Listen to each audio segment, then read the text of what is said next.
பின்னணியில் இது போன்ற செயல்பாடுகள் நடந்துகிட்டு இருக்கு. கண்டிப்பாக இந்த அசைன்மெண்ட்டை பொறுத்த வரைக்கும் முக்கியமான ஒரு புள்ளி பண்ணிக்கிட்டு இருக்காங்க.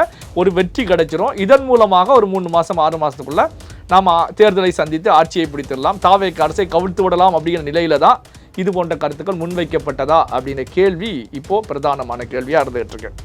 இப்போ வந்து பார்த்தீங்கன்னா இந்த நிகழ்வில் தாவேக எம்எல்ஏக்களை விலைக்கு வாங்கக்கூடிய வேலையில் பின்னணியில் இருந்து யார் செயல்பட்டார்கள் அப்படின்னா அடிபடக்கூடிய பெயர்கள் திமுக எம்எல்ஏ செந்தில் பாலாஜி, அவருடைய சகோதரர் அசோக்குமார். இவங்க தான் பின்னணியிலிருந்து செயல்பட்டாங்க, கைது செய்யப்பட்டிருக்காங்க. இதில் கைது செய்யப்பட்டிருக்கக்கூடிய நரேஷ் கார்த்திக் அப்படிங்கிற 2 பேரை பொறுத்த வரைக்கும் ஏற்கனவே செந்தில் பாலாஜியுடைய நண்பர்கள், அவருடைய நிறுவனங்கள் சம்பந்தப்பட்டவங்க அப்படிங்கிற செய்திகள் வெளியாகிருக்கு. இப்போ சென்னையில் கைது செய்யப்பட்டிருக்கக்கூடிய திருநாவுக்கரசு, தியாகராஜன் அப்படிங்கிறவங்களை பொறுத்த வரைக்கும் சென்னையை சார்ந்தவர்கள். இவங்க தான் இதில் திருநாவுக்கரசு என்பவர் தான் தொலைபேசி மூலமாக ஊத்தங்கரை எம்எல்ஏ இளையராஜா அவர்களிடத்தில் பேசினாங்க. ஒரு 35-40 கோடி வரைக்கும் கொடுப்பதாகவும், நீங்கள் அசோக்குமாரை தூக்குவதற்கான வேலையில் இப்போ காவல்துறை வேகம் எடுத்து ஒரு பக்கம் செயல்பட்டு இருக்காங்க. இன்னொரு நிலையில் செந்தில் பாலாஜி அவர்களை விசாரணைக்கு அழைக்கக்கூடிய நிகழ்வு நடக்க போகிறது அப்படிங்கிற தகவல்களையும் முன்வைக்கிறாங்க. காரணம் என்ன அப்படின்னா, கைது செய்யப்பட்டவர்கள் வாயத்திலிருந்து பல அதிர்ச்சிகரமான தகவல்களை போட்டு உடைச்சிட்டாங்க.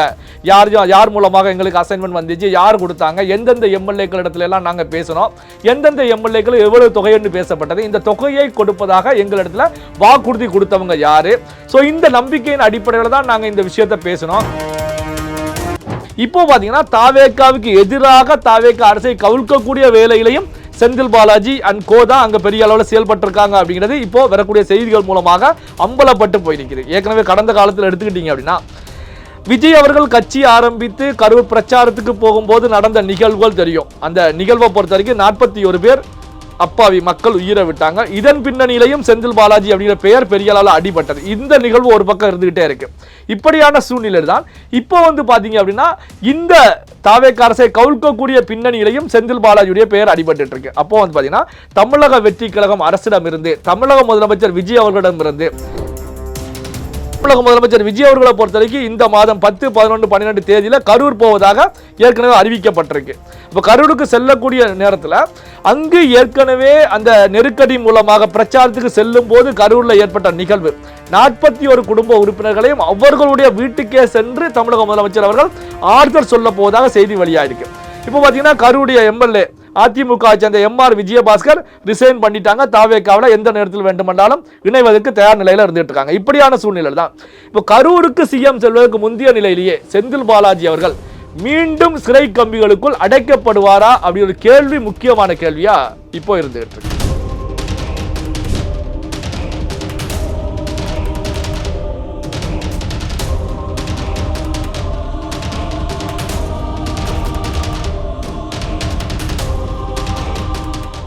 ரியல் ஒன் உறவுகளே, நடுநிலையோடு பொறுப்புடன் செய்திகளை வழங்கி பல லட்சக்கணக்கான மக்களின் நம்பிக்கையை பெற்ற நமது சேனலின் வளர்ச்சிக்கு உங்கள் ஆதரவு தேவை. இந்த ஊடக பயணம் தொடர்ந்து வலுப்பெற திரையில் தெரியும் QR கோட் ஸ்கேன் செய்தோ அல்லது டிஸ்கிரிப்ஷனில் உள்ள வங்கி விவரங்கள் மூலம் உங்களால் முடிந்த அளவு சப்போர்ட் செய்யுங்கள். உங்கள் ஒவ்வொரு ஆதரவும் நமது குரலை இன்னும் பல லட்சம் பேரிடம் கொண்டு செல்ல உதவும். ரியல் ஒன் நேயர்களுக்கு வணக்கம். இன்று நம்மளுடைய நேர்காணலுக்கு பத்திரிகையாளர் திரு நெல்லை சிவா அவர்கள் நினைச்சிருக்காங்க. சார் வணக்கம். வணக்கம் சார். இன்று மதியம் தாவேகாவில் இருக்கக்கூடிய எம்எல்ஏக்களை விலைக்கு வாங்குவதற்காக 50 கோடி ரூபாய் வரைக்கும் பேரம் பேசப்பட்டதாக 3 பேர்கள் கைது செய்யப்பட்டிருக்காங்க. இந்த 3 பேர் யார் அப்படின்னு பார்த்தோம் அப்படின்னா, உத்தங்கரை எம்எல்ஏ இளையராஜா அவர்கள் கொடுத்த புகாரின் அடிப்படையில் இந்த 3 கைது நடந்திருக்கு. இந்த 3 பேர் யார் என்ன, இப்பயும் சொல்லப்பட்டு இருக்கக்கூடிய ஒரு விஷயம், திமுகவும் அதிமுகவும் கூட்டணி அமைத்து ஆட்சியை பிடிக்கிறதுக்காக ட்ரை பண்ணிட்டு இருக்காங்க, தாவேக ஆட்சியை கவிழ்ப்பதற்காக ட்ரை பண்ணிட்டு இருக்காங்க அப்படிங்கிற ஒரு விஷயத்த அதிமுகவிலேருந்து ராஜினாமா செஞ்சுட்டு வரக்கூடிய எம்எல்ஏக்களும் சொல்றாங்க. திமுகவினுடைய இதுக்கு முன்னாடி இருந்த கூட்டணி கட்சி தலைவர்களும் சொல்றாங்க. என்ன நடந்துகிட்டு இருக்கு? 50 கோடி அப்படிங்கிறது எப்படி மொத்தமாக 50 கோடியா இல்லை ஒரு எம்எல்ஏக்கு 50 கோடியா? என்ன கதை சார் இது? அதாவது பார்த்தீங்கன்னா, திமுக தலைவர் ஸ்டாலின் அவர்கள் கடந்த 2-3 நாட்களுக்கு முந்தைய நிலையிலேயே 3 மாதத்துக்குள்ளார ஆட்சி கவிழ்ந்துவிடும், 6 மாதம் தான் ஆட்சி நிற்கும், தேர்தலுக்கெல்லாம் தயாராக இருங்க அப்படிங்கிற கருத்துக்களை நிகழ்ச்சியில் பேசும்போது வெளிப்படையாகவே முன் வச்சாங்க. இது எப்படி இருக்குது அப்படின்னா, எங்கள் அப்பா குதிரைக்குள்ளே இல்லை, அப்படிங்கிற நிலையில தான். அதாவது இந்த கருத்துக்களை சொல்லும் போதே அப்போ திமுக என்ன ஸ்ட்ராட்டஜியில் என்ன வியூகம் அமைச்சு செயல்பட்டுக்கிட்டு இருக்காங்க. ஒரு 6 மாதத்துக்குள்ள 3 மாதத்துக்குள்ள தமிழ்நாட்டில் தேர்தல் வருகிறது அப்படின்னா தாவேகா ஆட்சி ஒரு சிறப்பான ஆட்சியாக தானே போய்கிட்டு இருக்கு. தாவேகாவில் வந்து பல கட்சிகள் இணைந்து ஒரு கூட்டணி ஆட்சியை கொடுத்துக்கிட்டு இருக்காங்க. கூட்டணியில் இருக்கக்கூடிய கட்சிகள், அதாவது வந்து விசிகாவாக இருக்கட்டும், கம்யூனிஸ்டுகள், காங்கிரஸ், எல்லா கட்சியும் எதிர்பார்த்தது போல கூட்டணி ஆட்சி, அதாவது அமைச்சரவையில் இடம் பெற்றிருக்காங்க. இப்படி வந்து ஒரு ஆட்சி சென்றுகிட்டு இருக்கும்போது எப்படி ஒரு 3 மாதத்துக்குள்ள 6 மாதத்துக்குள்ள தமிழ்நாட்டில் தேர்தல் வரும் அப்படிங்கிற கருத்துக்களை நீண்ட நெடிய அரசியல் அனுபவம் கொண்ட திமுக தலைவர் ஸ்டாலின் அவர்கள் ஒரு கருத்துக்களை முன்வைக்கிறாங்க அப்படிங்கிற கேள்விகள் உருவாகி இருக்கும். அப்போ வந்து பார்த்தீங்கன்னா பின்னணியில் இது போன்ற செயல்பாடுகள் நடந்துகிட்டு இருக்கு. கண்டிப்பாக இந்த அசைன்மெண்ட்டை பொறுத்த வரைக்கும் முக்கியமான ஒரு புள்ளி பண்ணிக்கிட்டு இருக்காங்க. ஒரு வெற்றி கிடைச்சிரும். இதன் மூலமாக ஒரு 3 மாதம் 6 மாதத்துக்குள்ள நாம் தேர்தலை சந்தித்து ஆட்சியை பிடித்திடலாம், தாவேக அரசை கவிழ்த்து விடலாம் அப்படிங்கிற நிலையில தான் இது போன்ற கருத்துக்கள் முன்வைக்கப்பட்டதா அப்படிங்கிற கேள்வி இப்போ பிரதானமான கேள்வியாக இருந்துகிட்டு இருக்கு. இப்போ வந்து பார்த்தீங்கன்னா இந்த நிகழ்வில் தாவேகா எம்எல்ஏக்களை விலைக்கு வாங்கக்கூடிய வேலையில் பின்னணியில் இருந்து யார் செயல்பட்டார்கள் அப்படின்னா அடிபடக்கூடிய பெயர்கள் திமுக எம்எல்ஏ செந்தில் பாலாஜி, அவருடைய சகோதரர் அசோக்குமார். இவங்க தான் பின்னணியிலிருந்து செயல்பட்டாங்க. பின்னணியில் இருந்து பல பேர் மூலமாக தாவேகா எம்எல்ஏக்களை விலைக்கு வாங்கி சட்டமன்றத்தில் சபாநாயகருக்கு எதிரான ஒரு தீர்மானத்தை கொண்டு வரும்போது தங்களுக்கு ஆதரவாக வாக்களிக்க வைக்கப்பட்டு இதன் மூலமாக தமிழக முதலமைச்சருக்கு எதிராக தாவேகாவுக்கு எதிராக ஆட்சி கவிழ்ப்பு போன்ற நிலைகளில் ஈடுபடுவதற்கான முயற்சி மேற்கொண்டாங்க அப்படின்னு சொல்லி தான் காவல் நிலையத்தில் புகார் அளிக்கப்பட்டு இந்த அடிப்படையில் கைது செய்யப்பட்டிருக்காங்க. இதில் கைது செய்யப்பட்டிருக்கக்கூடிய நரேஷ், கார்த்திக் அப்படிங்கிற 2 பேரை பொறுத்த வரைக்கும் ஏற்கனவே செந்தில் பாலாஜியுடைய நண்பர்கள், அவருடைய நிறுவனங்கள் சம்பந்தப்பட்டவங்க அப்படிங்கிற செய்திகள் வெளியாகிருக்கு. இப்போ சென்னையில் கைது செய்யப்பட்டிருக்கக்கூடிய திருநாவுக்கரசு, தியாகராஜன் அப்படிங்கிறவங்களை பொறுத்த வரைக்கும் சென்னையை சார்ந்தவர்கள். இவங்க தான் வந்து இதில் வந்து திருநாவுக்கரசு என்பவர் தான் தொலைபேசி மூலமாக ஊத்தங்கரை எம்எல்ஏ இளையராஜா அவர்களிடத்தில் பேசினாங்க. ஒரு 35-40 கோடி வரைக்கும் கொடுப்பதாகவும், நீங்கள் வந்து ஒரு எம்எல்ஏக்கு 35-40 கோடி ரூபாய் வரைக்கும் கொடுப்பதாகவும், நீங்க வந்து சட்டமன்றத்தில் திமுக கொண்டு வரக்கூடிய சபாநாயகருக்கு எதிரான நம்பிக்கையில்லா தீர்மானத்தில் வாக்களிக்கணும் அப்படிங்கிற கருத்துக்களை முன் வச்சாங்க. அதே நேரத்தில் இந்த தகவல்களை வெளியில சொன்னால் பின்விளைவுகளை சந்திக்க நேரிடும் அப்படின்னு சொல்லி மிரட்டப்பட்டதாகவும் அந்த ஊத்தங்கரை எம்எல்ஏ இளையராஜா காவல் நிலையத்தில் புகார் கொடுத்திருக்காங்க. முதல் நிலையில் வந்து பார்த்தீங்கன்னா இப்படியான ஒரு சம்பவம் நடக்கக்கூடிய நிகழ்வை பொறுத்த வரைக்கும் மோப்பம் பிடித்தது தமிழக உளவுத்துறை ஐஜியா அஷ்டா கார்க் அவர்கள் இருந்துகிட்டு இருக்காங்க. அஷ்டா கார்க் அவர்களை பொறுத்த வரைக்கும் சிறப்பாக செயல்படக்கூடியவர் அப்படிங்கிறது தெரிஞ்ச விஷயம் தான். கடந்த காலத்தில் கூட பல்வேறு நிகழ்வுகளை வேகம் எடுத்து செயல்பட்டு மோப்பம் பிடிக்கக்கூடிய செயலில் தமிழ்நாடு உளவுத்துறை செயல்பட்டதில் இவருடைய பங்கு மிக முக்கியமானது. இப்படியான சூழ்நிலை தான் இந்த விஷயம் வந்து உளவுத்துறைக்கு கிடைச்ச உடனே தான் அந்த டேட்டாஸ் ஃபுல்லாக கலெக்ட் பண்ணுறாங்க. இதில் என்ன நடந்துகிட்டு இருக்கு, பின்னணியில் யார் யார் ஈடுபட்டு இருக்காங்க, ஸோ இதில் வந்து யார் சம்பந்தப்பட்டிருக்காங்க, யார் மூலமாக இந்த விஷயங்கள் நடக்கிறது அப்படிங்கிற தகவல் முழுவதும் சிஎம் உடைய டேபிளுக்கு போகிறது. இந்த அடிப்படையில் தான் இப்போ வந்து பார்த்தீங்கன்னா கைது நடவடிக்கை நடந்துகிட்டு இருக்கு. இப்போ வந்து காவல்துறை சார்ந்தவங்கள்ட்ட நாம பேசும்போது சொல்லக்கூடிய விஷயங்கள் என்ன அப்படின்னா, இதுல வந்து அசோக்குமார், செந்தில் பாலாஜி நேரடியாகவே சம்பந்தப்பட்டிருக்காங்க. செந்தில் பாலாஜியை பொறுத்த வரைக்கும் கடந்த சில ஆண்டுகளாகவே அமலாக்கத்துறை ரைடுக்கு பிறகு விசாரணைக்கு அழைக்கப்பட்டதுலேருந்து தலைமறைவாக இருந்துகிட்டு இருக்காங்க. ஆனாலும் அசோக்குமாரை பொறுத்த வரைக்கும் தமிழ்நாட்டுக்கு அடிக்கடி வந்து போவது, தமிழகத்தில் தங்கக்கூடிய நிகழ்வுகள் தொடர்ச்சியாகவே நடந்துகிட்டு இருக்கு அப்படிங்கிற கருத்துக்களை முன்வைக்கிறாங்க. இந்த அடிப்படையில் தான் அசோக்குமாரை தூக்குவதற்கான வேலையில இப்ப காவல்துறை வேகம் எடுத்து ஒரு பக்கம் செயல்பட்டு இருக்காங்க. இன்னொரு நிலையில செந்தில் பாலாஜி அவர்களை விசாரணைக்கு அழைக்கக்கூடிய நிகழ்வு நடக்க போகிறது அப்படிங்கிற தகவல்களையும் முன்வைக்கிறாங்க. காரணம் என்ன அப்படின்னா, கைது செய்யப்பட்டவர்கள் வாயை திறந்து பல அதிர்ச்சிகரமான தகவல்களை போட்டு உடைச்சிட்டாங்க. யார் மூலமாக எங்களுக்கு அசைன்மெண்ட் வந்துச்சு, யார் கொடுத்தாங்க, எந்தெந்த எம்எல்ஏக்கள் இடத்துல எல்லாம் நாங்க பேசணும், எந்தெந்த எம்எல்ஏக்கள் எவ்வளவு தொகைன்னு பேசப்பட்டது, இந்த தொகையை கொடுப்பதாக எங்களிடத்துல வாக்குறுதி கொடுத்தவங்க யாரு, சோ இந்த நம்பிக்கையின் அடிப்படையில் தான் நாங்க இந்த விஷயத்தை பேசணும், சோ அப்படின்னு சொல்லி கைது செய்யப்பட்டவர்கள் காவல்துறை விசாரணையில பல்வேறு தகவல்களை கக்கி விட்டார்கள். இந்த அடிப்படையில் தான் செந்தில் பாலாஜி அவர்களுக்கு சம்மன் அனுப்பி அவரை விசாரணைக்கு உட்படுத்த போவதாக ஒரு செய்தி காவல்துறை மட்டத்திலிருந்து வந்துட்டு இருக்கு. இப்போ பாத்தீங்கன்னா செந்தில் பாலாஜி அப்படின்னு எடுத்துக்கிட்டீங்க அப்படின்னாலே கடந்த காலத்தில் ஏற்கனவே பல வழக்குகள் இருக்கிறது. இடி கூட வந்து பாத்தீங்கன்னா செந்தில் பாலாஜி மீது அரெஸ்ட் பண்ணி போட்ட நிகழ்வுகள் தெரியும்.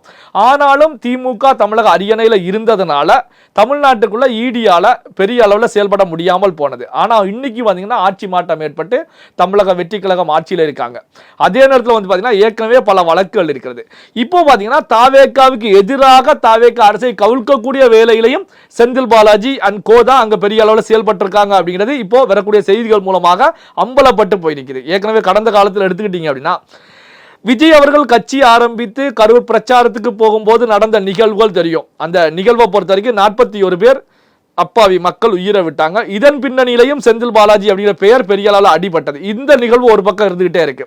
இப்படியான சூழ்நிலை தான் இப்போ வந்து பாத்தீங்க அப்படின்னா இந்த தாவேக அரசை கவிழ்க்கக்கூடிய பின்னணியிலையும் செந்தில் பாலாஜியுடைய பெயர் அடிபட்டு இருக்கு. அப்போ வந்து பாத்தீங்கன்னா தமிழக வெற்றி கழகம் அரசிடம் இருந்து, தமிழக முதலமைச்சர் விஜய் அவர்களிடம் இருந்து செந்தில் பாலாஜி தப்ப முடியாது அப்படிங்கிற ஒரு விஷயத்தை நாம இங்க பார்க்க வேண்டியிருக்கு. காரணம் என்ன அப்படின்னா, தொடர்ச்சியாகவே தமிழக முதலமைச்சர் விஜய்க்கு எதிரான செயல்பாடுகள்ல செந்தில் பாலாஜி அவருடைய பெயர் வந்து அடிபட்டுக்கிட்டு இருக்கு. அப்போ கரூர் இன்சிடென்ட்ல இருந்து அடிபட்டு இருக்கு.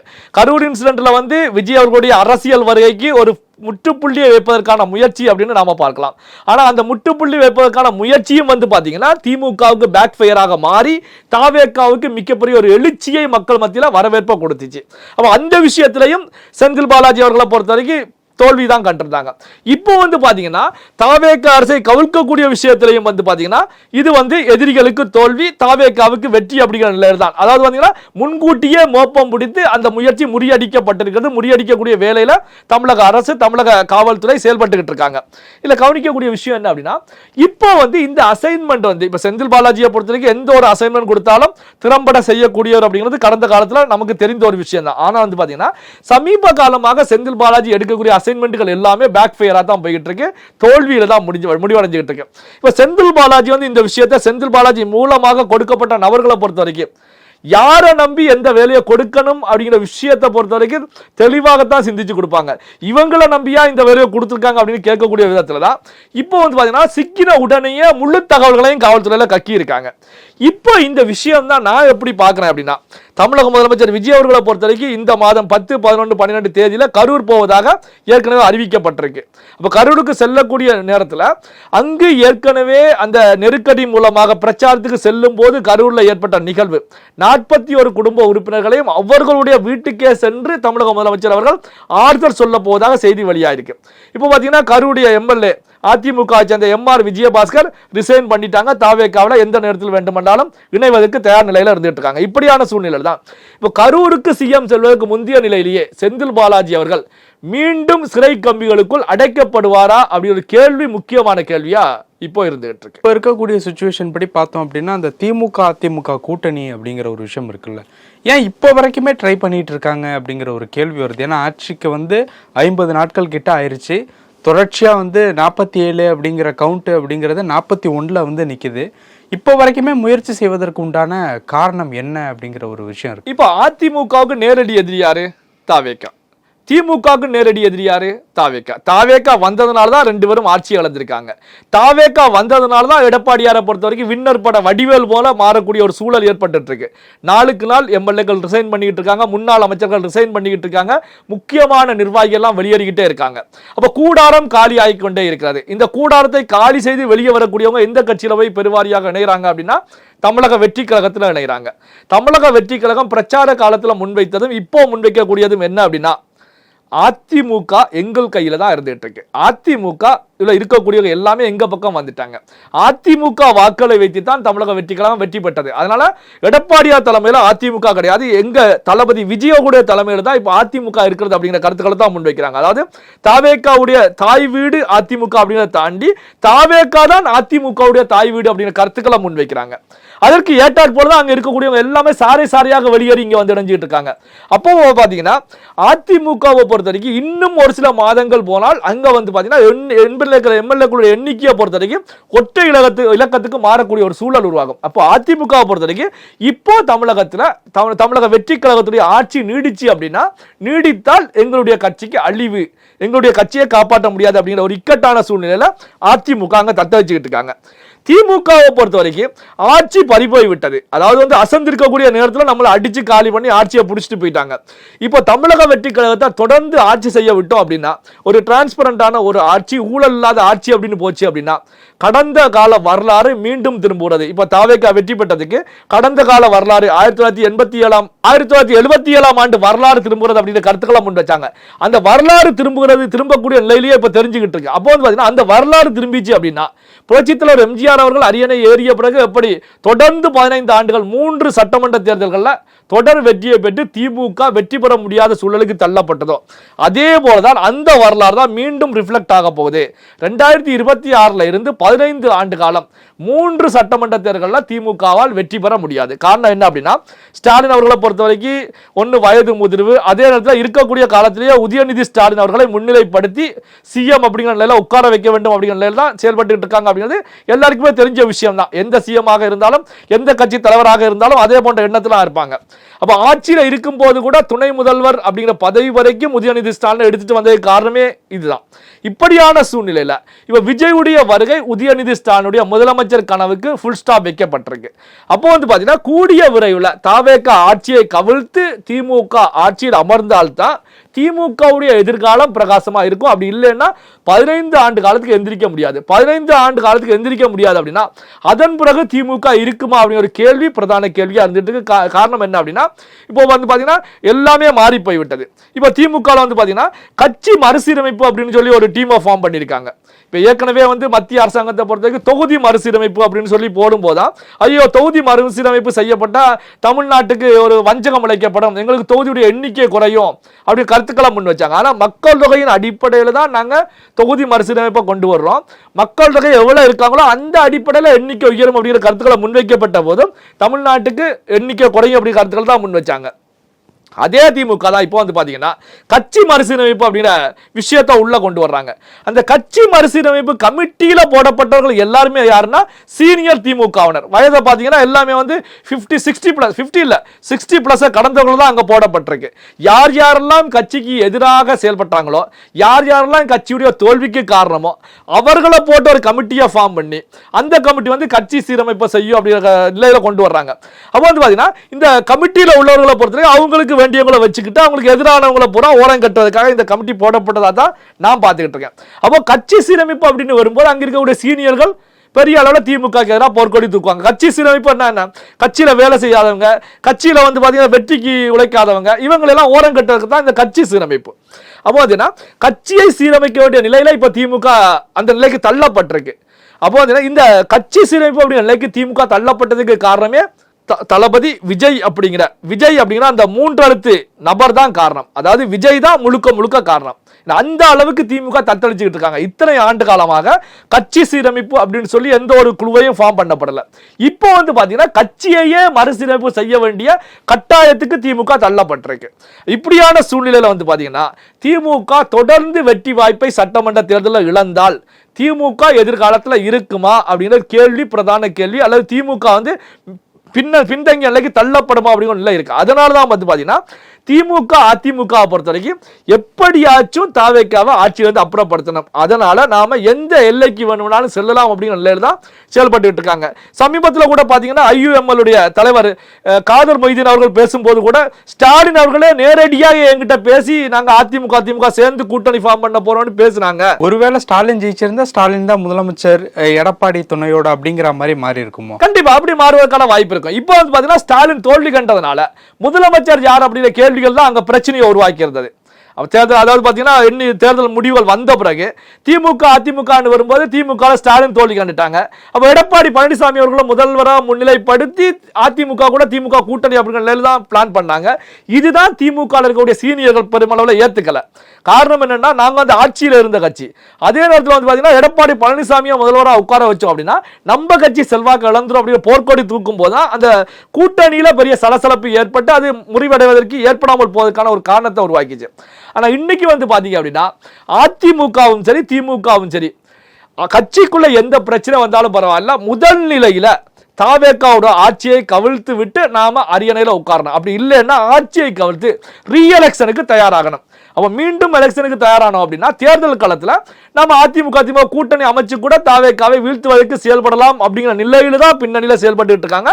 அந்த அடிப்படையில் தான் தாவேக்கா எம்எல்ஏக்களை விலை கொடுத்து வாங்கக்கூடிய பேரம் பேசக்கூடிய நிகழ்வுகள் நடந்தது. எம்எல்ஏக்கள்கிட்ட பேசப்பட்ட நிகழ்வை பொறுத்த வரைக்கும் ஒரு எம்எல்ஏ 2 எம்எல்ஏ கிடையாது, 15க்கும் மேற்பட்ட எம்எல்ஏக்கள் இடத்துல பேசியிருக்காங்க, தொடர்ச்சியாக பேசியிருக்காங்க. இதுல பாத்தீங்கன்னா 2-3 எம்எல்ஏக்களுக்கு முடிவுகள் வந்த உடனே அவர்களுக்கு ஃபண்டு கூட கொஞ்சம் டிரான்ஸ்ஃபர் செய்யப்பட்டதா கூட செய்திகள் வந்துட்டு இருக்கு. அதாவது அந்த 35-40 கோடின்னு பேசப்பட்டதுல சில கோடிகளை கை மாத்திட்டாங்க. ஆனாலும் இப்போ வெளியே வந்ததுனால இது ஃபெயிலியர் ஆயிருக்கு அப்படிங்கிற கருத்துக்களையும் முன்வைக்கிறாங்க. இருந்தாலும் இது சிஎம் விஜய் அவர்களை பொறுத்த வரைக்கும் அலர்ட்டா எச்சரிக்கையாக இருக்க வேண்டிய விஷயத்தை தான் இது உணர்த்திக்கிட்டு இருக்கு. காரணம் என்ன அப்படின்னா, தாவேக அரசை கவிழ்ப்பதற்கு திமுக அதிமுக எந்த எல்லைக்கு வேண்டுமென்றாலும் செல்வார்கள் அப்படிங்கிறது தான் இந்த நிகழ்வு உறுதிப்படுத்திட்டு இருக்கு.